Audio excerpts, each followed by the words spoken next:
ரோசப்பக்கா வா சரோஜா. அவங்க 2 பேரும் போயிட்டாவளக்கா? யார் சரோஜா? உங்க அம்மையும் மருமகளுமா? எக்கா அவளை என் மருமவாண்டி சொல்லாங்கக்கா. எனக்கு அவளை நினைச்சாலே கோவமா வருது. சரியான ஏமாத்துக்காரி. என் வீட்டுக்கு வரும்போதெல்லாம் நடிச்சிருக்கா, என்னை ஏமாத்திருக்கா. இப்ப ஏமாத்தி என் மோனை கல்யாணம் பண்ணிட்டு என் வீட்டுக்குள்ள வந்திருக்கா. சரோஜா கோவப்படாத சரோஜா. அந்த பிள்ளையே பாவம். அவ எனக்கு பாவம், நான் தான் பாவம். அவ என்னை ஏமாத்திருக்காக்கா. இல்ல சரோஜா, இப்பதான் அந்த பிள்ளையோட அம்மா வந்தாவ. அந்த பிள்ளையும் உங்க அம்மையும் பிடிச்சி ஏசி ஏசின்னு ஏசிட்டு போறாவ சரோஜா. பாவம் அந்த பிள்ளை ஒரே அழுக. நீயும் அவ மேல இப்படி கோவப்பட்ட அந்த பிள்ளை என்ன பண்ண சரோஜா? யாருக்குமே அம்மாக்காரியே இப்படி கோவப்பட்டுட்டு கிடக்கா. நீயும் கோவப்பட்ட அந்த பிள்ளை பாவம் சரோஜா. அதான் சொல்றேன். என்னது, அந்த ராணிங்க வந்தாளா? ஆமா சரோஜா, கார்ல வந்தாவ. இந்த பிள்ளை இங்க சாப்பிட்டுட்டு இருக்கத பார்த்த உடனே இறங்கி வந்து யாசிட்டு போறாவ. பாவம், அதுலயே அந்த பிள்ளை மனசு உடைஞ்சு போயிட்டா. ரொம்ப மோசமான வார்த்தையெல்லாம் அந்த பிள்ளைய பார்த்து பேசிட்டு போறாவ சரோஜா. நீயும் அந்த பிள்ளை மேல இப்படி கோவப்பட்டா அது எங்க போகும் சொல்லு? ஏதோ உங்க அம்மா தான் கொஞ்சம் ஆறுதலா இருக்காவ. 1000 தான் இருந்தாலும் அது மகனோட பொண்டாட்டி இல்ல. நீ இப்படி எல்லாம் வெறுக்க கூடாது சரோஜா. பிள்ளைல வீட்டுக்கு கூட்டிட்டு வா. ஏக்கா அவ என்னை ஏமாத்திருக்காவக்கா. எப்படி அவியலை ஏத்துக்கிட முடியும் நீங்களே சொல்லுங்க. நான் எந்த காலத்துல அவியலை ஏத்துக்கிட மாட்டேன். ஏன் எங்க அம்மையை என் வீட்டு பக்கமே வரக்கூடாதுன்னு சொல்லிவிட்டேன். இல்ல சரோஜா, என்னதான் இருந்தாலும் அது உன் மகன். பெத்த பிள்ளை இல்லைன்னு பெயர்மா. இப்படி எல்லாம் பேசாத சரோஜா. பிள்ளைல தப்பு பண்றது சகஜம்தான். நம்ம தான் அதை மறந்து மன்னிச்சு ஏத்துக்கிடணும். உனக்கு தெரியாததா? நீ எவ்வளவு தன்மையா தானே இருந்தா. இப்ப ஏன் சரோஜா இப்படி கோவப்படியா? ரோசப்பக்கா, நீங்க 2 பொட்டப்புல வச்சிருக்கீங்க. உங்களை ஏமாத்தி உங்களுக்கு தெரியாம கல்யாணம் முடிச்சிட்டு போனா உங்களுக்கு கோவம் வருமா வராதாக்கா? வரதான் செய்யும் சரோஜா, யாருக்கு தான் வராது. என் மோன அவளும் எவ்வளவு பெரிய திட்டம் போட்டிருக்காவ, எவ்வளவு பெரிய துரோகத்தை பண்ணிருக்காவ. எனக்கு கோவம் வராதாக்கா? வரதான் செய்யும் சரோஜா, நான் இல்லைன்னு சொல்லல. ஆனா உனக்கு தெரியாமலையா கல்யாணம் முடிச்சிட்டு வந்தாவ மகன். உனக்கு தெரிஞ்சுதானே கல்யாணத்தை முடிச்சான். அதுக்காகவாது நீ மன்னிக்கலாம்ல. அது மட்டும் இல்ல சரோஜா, அந்த பிள்ளைய பாக்குறதுக்கு அவ்வளவு மோசமாவும் ஒன்னும் தெரியல. அவ அம்மா வந்து திட்டின உடனே ரொம்ப அழுதுட்டா பாவம். என்ன மாதிரி பேசினாரு தெரியுமா அந்த பிள்ளையோட அம்மா? பிச்சை எடுத்து நடுத்தருவில் உட்காந்து சாப்பிடுறியோ, உனக்கு எதுக்கு இந்த கேவலமான வாழ்க்கை அப்படி இப்படின்னு கேட்டாவ. நான் உன்னை ராணி மாதிரி வாழ வச்சிருப்பேன், நீ எதுக்கு இந்த பிச்சைக்காரனை கட்டிக்கிட்டா அப்படின்னு கேட்டாவ சரோஜா.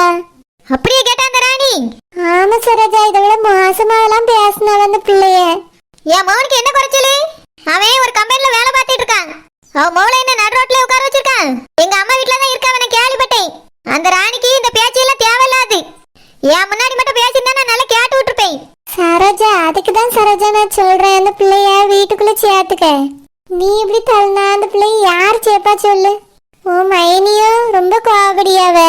அந்த பிள்ளைய பார்த்தாலும் பாவமா இருக்கு. நீயும் மகனை விட்டு இருக்க மாட்டாது எனக்கு தெரியும். ஏதோ நீ கோவத்துல இப்படி பேசிட்டு இருக்க, மனசு இப்படி கிடையாதுன்னு எனக்கு தெரியும் சரோஜா. பிள்ளைல ஏத்துக்கையா? ஏக்கா, நான் என் மகன் மேல எவ்வளவு பெரிய நம்பிக்கை வச்சிருந்தேன் தெரியுமாக்கா? எங்க அம்மா கூட சேர்ந்துக்கிட்டு இவ்வளவு பெரிய துரோகத்தை பண்ணிட்டானக்கா.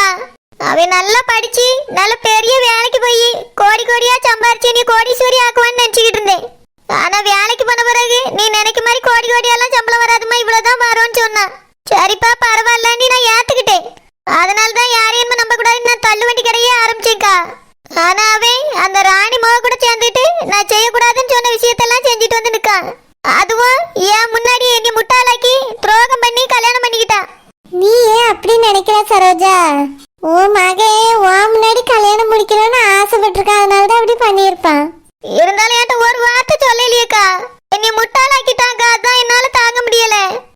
எங்க அம்மையாவும் கூட சேர்ந்துட்டு பண்ணிருக்கா பாருங்கக்கா. சரோஜா, உங்கள்கிட்ட சொன்னா நீங்க ஏத்துக்கிட மாட்டேன்னா இப்படி பண்ணிருப்பானா இருக்கும். காதலிச்ச பிள்ளையும் கைவிட்டுற கூடாது. அதே சமயம் அம்மையும் கல்யாணத்தை பார்க்கணும்னு ஆசைப்பட்டிருப்பானா இருக்கும். அதனாலதான் இப்படி உன் மகன் பண்ணிருப்பான் சரோஜா. நான் பார்த்த வரைக்கும் உன் மகன் நல்ல பையன் தான்.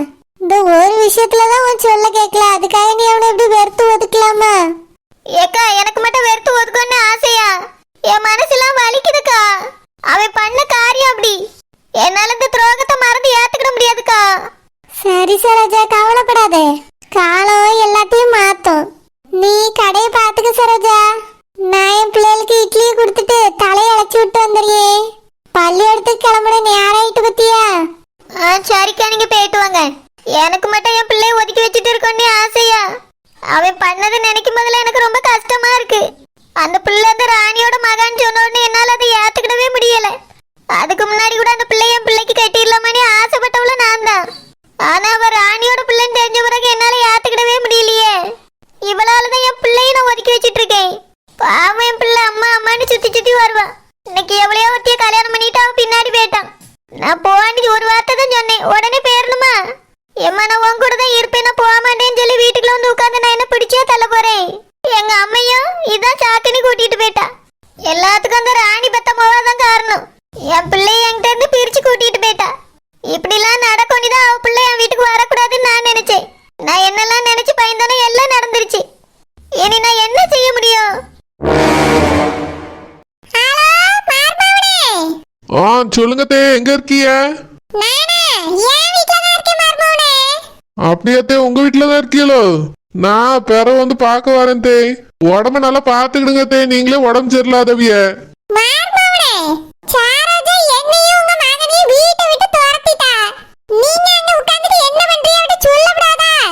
சொன்ன எங்கத்தே கேக்குறா. நான் பிடிச்ச முயலுக்கு 3 கால்னு நிக்கா.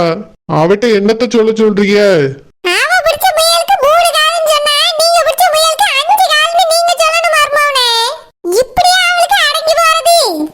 இல்லத்தே, நான் சொல்லிட்டேன், கேட்க மாட்டேங்க. பிள்ளைய வீட்டுக்கு கூப்பிடுவோம், பாவம் கஷ்டப்படுவான், நம்ம வீட்டுக்கு கூட்டிட்டு வந்துடலாம்னு சொன்னேன். சாரஜா கேட்க மாட்டேங்க தே. நானே எத்தனை தடவை தான் சொல்ல.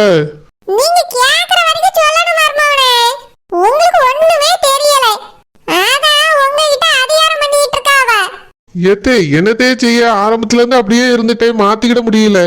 அவளும் இந்த விஷயத்துல ரொம்ப பிடிவாதமா இருக்கா. பிள்ளைய வீட்டுக்கு கூப்பிட மாட்டேன்னு சொல்லியா. அதான் நான் வந்து பார்க்க வரேன்னு சொன்னேன் தே.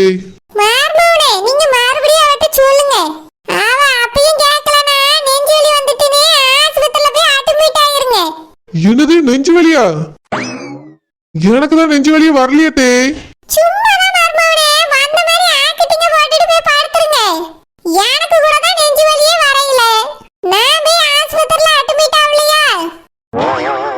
என்னத்தை சொல்றிய? அத்தனையும் நடிப்பா?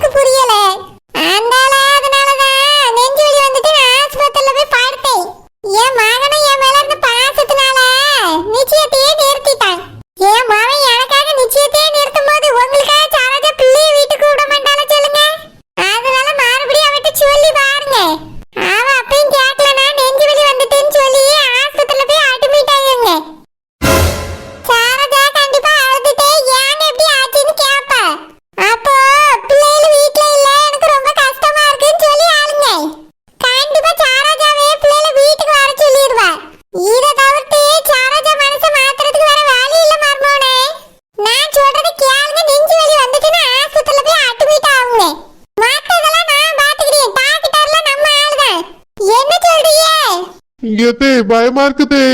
நீங்க என்னென்னமோ சொல்றீங்க, எப்படிதே செய்யறது?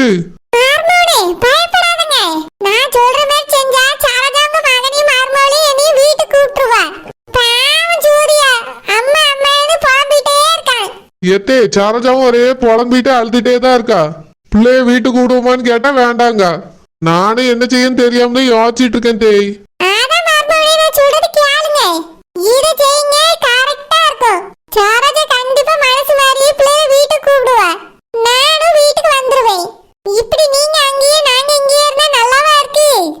ஆமத்தே, இது நல்லா இல்லதான், எனக்கும் சங்கடமா தான் இருக்கு. ஆனா எப்படி நெஞ்சு வலி வந்த மாதிரி நடிக்கிறதுன்னு தெரியலையே. சாரஜா கண்டுபிடிச்சிட்டானா போச்சு.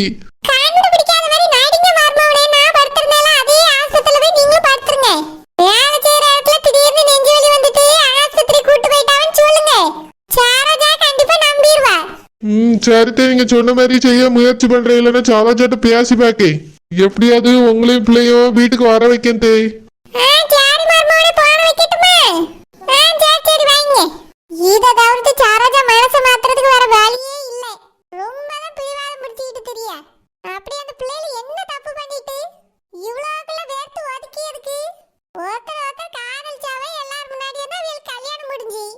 இதுக்கா இப்படி வேர்த்து ஒதுக்கணும் பிள்ளைல?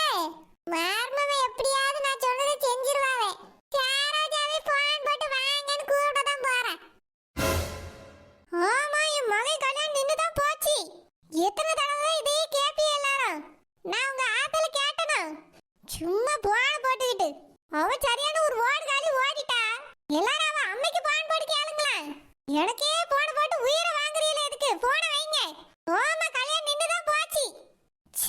சோதனை எவ்வளவு ஒருத்தி ஓடி போனதுக்கு என் குடும்பத்துக்கு அவமானமா இருக்கு. எத்தனை பேருக்கு தான் நான் பதில் சொல்றது? போன் மேல போன் வந்துகிட்டே இருக்கு. எல்லாரும் அந்த ராணிக்கு போட்டு கேட்க வேண்டியதானே. அவமாவதானே ஓடி போயிட்டா. எனக்கே போட்டு தொலையாவே. எனக்கே எத்தனை பேர் போன் படியாம நான் என் பிள்ளைக்கு எத்தனை பேர் போடுவாவே? அவியலுக்கு எத்தனை பேர் போடுவாவே? சீ, என் குடும்பத்தையே அசிங்கப்படுத்திட்டு போயிட்டாளே. என் மவனுக்கு என்ன குறைச்சல்? இவனை விட அவன் எண்ணத்துல கூடிட்டான். அவன் பின்னாடி ஓடி போயிட்டு என் குடும்பத்தை அசிங்கப்படுத்திட்டா. அவளாம் உருப்பிடுவாளா? இல்ல அங்க போய் நல்லபடியா வாழதான் செய்வாளா?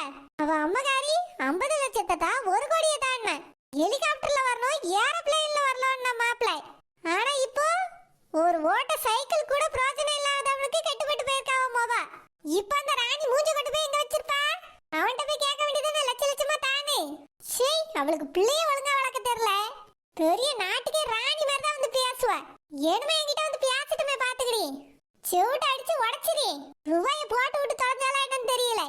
என் மோவன்ட்ட கேட்டுட்டு இல்ல மறுபடியும் வீட்டுக்கு போய் பிரச்சனை பண்ணிடணும். ராசாத்தி அக்கா, உங்களுக்கு என்ன? ஏக்கா அது வந்து என்னது வந்து போய் சொல்லி தாங்க. நானே 1008 டென்ஷன்ல இருக்கேன். இல்ல இது வேற. ராசாத்தி அக்கா, உங்க மகன் கல்யாணம் முடிஞ்ச உடனே எங்களை இங்க இருந்து வேலையை விட்டு நிறுத்திட்டு கார்மெண்ட்ஸ்க்கு அனுப்பிடுவேன்னு சொன்னீங்கல்ல.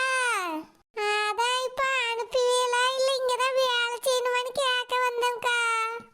ஏன்னா உங்க மகன் கல்யாணம் நடக்காம நின்னு போச்சுல்ல. ஏய், என்ன குத்தி காமிக்கிறியோ? சீச்சி, இல்லக்கா, குத்தில அவ காமிக்கல. இந்த மாதிரி உங்க மகன் கல்யாணம் நின்னு போச்சுல்ல, அதான் நாங்க இங்கேயே வேலை செய்யணுமா இல்ல கார்மெண்ட்ஸ்க்கு போலாமான்னு கேட்கதான்க்கா வந்தோம். சொல்லுங்கக்கா, கார்மெண்ட்ஸ்க்கு போகணுமா இல்ல இங்கதான் வேலை செய்யணுமா? உங்க 2 பேருக்கும் இனி வேலையே கிடையாது, வெளியே போங்க. ஐயோ ராசத்தி அக்கா, ஏங்க அப்படி சொல்றீங்க? பின்ன நானே டென்ஷன்ல இருக்கேன். டென்ஷன்ல இருக்கும்போது வந்து கேட்கற கேள்வியா இது? வேலை வேணுமா வேண்டாமா? ஐயோ வேலை வேணும்க்கா. இந்த வேலை இல்லைன்னா அவ்வளவுதான். நாங்களே மாசம் மாசம் சீட்டு பணம் கட்டுறோம்னு சேர்ந்து வேற இருக்கோம். நீங்க மட்டும் வேலை இல்லைன்னு சொல்லிட்டா நாங்க சீட்டு பணமே கட்ட முடியாதுக்கா, கஷ்டமாயிரும். தெரியுதுல? அப்புறம் என்ன கேள்வி என்கிட்ட வந்து? என் மகன் கல்யாணம் நின்னது நானே வேதனையில இருக்கேன். நீங்க 2 பேரும் அதை வந்து சொல்லி சொல்லி குத்தி காமிச்சிட்டு இருக்கீங்களோ? மரியாதையாவே வேலையை பாருங்க சொல்லிட்டேன். ஏக்கா, அப்படின்னா இங்க வீட்லயே தான் நாங்க வேலையை கண்டினியூ பண்ணணுமோ? இல்ல கலெக்டர் வேலை காலியா இருக்கான், போறீங்களா? இல்லக்கா, கல்யாணம் முடிஞ்சிட்டுனா நான் வேலையை மாத்திடுவேன்னு சொன்னீங்கல்ல, அதாங்க கேக்குறோம். எதையும் இப்போதைக்கு மாத்த முடியாது. மாத்திரதா இருந்தா நானே சொல்லி ஒழுங்கா போய் வேலையை பாருங்க. நானே கல்யாணம் நின்றுச்சு, அந்த ராணியோட முகம் ஓடி போயிட்டாலேன்னு வேதனையில இருக்கேன். வந்துட்டாள் வேலை இங்கேயா அங்கேயான்னு கேட்டுக்கிட்டு. ராசத்தி அக்கா, உங்களுக்கு இன்னொரு விஷயம் தெரியுமா? என்னது? ராணி அக்காவோட 2வது மக ஊர்ல இருந்து வந்துட்டாளா? அந்த பிள்ளையும் நல்லா அழகா இருக்குக்கா, பார்க்க ராணி அக்கா மாதிரியே இருக்காளா? அவ்வளவு சரியான ஓடுகாலியா தான் இருப்பா. இல்லக்கா, நீங்க வேணா பேசாம அந்த பிள்ளைய உங்க மகனுக்கு கேட்டு பாருங்களா. ஏன்னா அந்த பிள்ளை ஓடி போயிட்டுல, அதனால இந்த பிள்ளைய உங்க மகனுக்கு கட்டி தந்தாலும் தருவாவே. இங்க பாருங்க, உங்க 2 பேருக்கு இது தேவையில்லாத பேச்சு. ஒழுங்கு மரியாதையே உள்ள போயிருங்க. நானே டென்ஷன்ல இருக்கேன். சரிக்கா, நான் போய் சமையல் பண்றேன். நான் வீட்டை தூத்து பெருக்கி அள்ளியேக்கா. ராணியோட இன்னொரு மாவா வந்திருக்காளாம். அவ்வளவு ஓடுகாலியா தான் இருப்பா. ஆனா இந்த ராணி பெரிய பணக்காரியாச்சே. 2வது மகளை பேசாம கேட்டு பாப்போமா? நல்ல பிள்ளையா இருந்து என் மகனை கட்டிக்கிட்டு இங்க வந்துட்டானா சொத்துல பாதி நம்மளுக்கு வந்துடும்.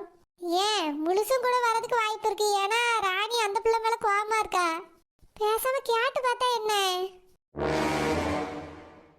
ஏய் இழுவே, எதுக்கு அவியிட்ட அப்படி சொன்னா? ராணி அக்காக்கு இன்னொரு மக இருக்கா, அவளை போய் கேட்டு பாருங்கன்னு எதுக்கு சொன்னா? ஏக்கா, ராணி அக்காவும் கோவத்துல தானே இருப்பாவே. இவையே ஏற்கனவே போய் நான் செலவு பண்ண பணத்தெல்லாம் தானு கேட்டிருக்காவே. இப்ப மறுபடியும் போய் பொண்ணு கட்டி தானு போய் கேட்டா ராணி அக்கா யாசுவல்ல. நல்லா யாச்சு வாங்கட்டோம்க்கா, நம்மள மட்டும் எப்படிலாம் யாசியாவே. அதுக்குதான் இப்படி சொல்லி விட்டேன். ஆமா, இதுவும் நல்ல ஐடியா தான். போட்டோம், இந்த பொம்பளை போய் நல்லா ராணியை காட்டி யாச்சு வாங்கிட்டு வரட்டும். நம்மள மட்டும் என்ன மாதிரி யாசுது, இது 4 இடத்துல யாச்சு வாங்கினாதான் புத்தி வரும். கண்டிப்பா ராணியக்காவிய மகளை கட்டி தர மாட்டேன்னு தான் சொல்லுவாவே. போய் கேட்டுட்டு நல்லா மூக்கு உடஞ்சி வரட்டும், அப்பதான் தெரியும்.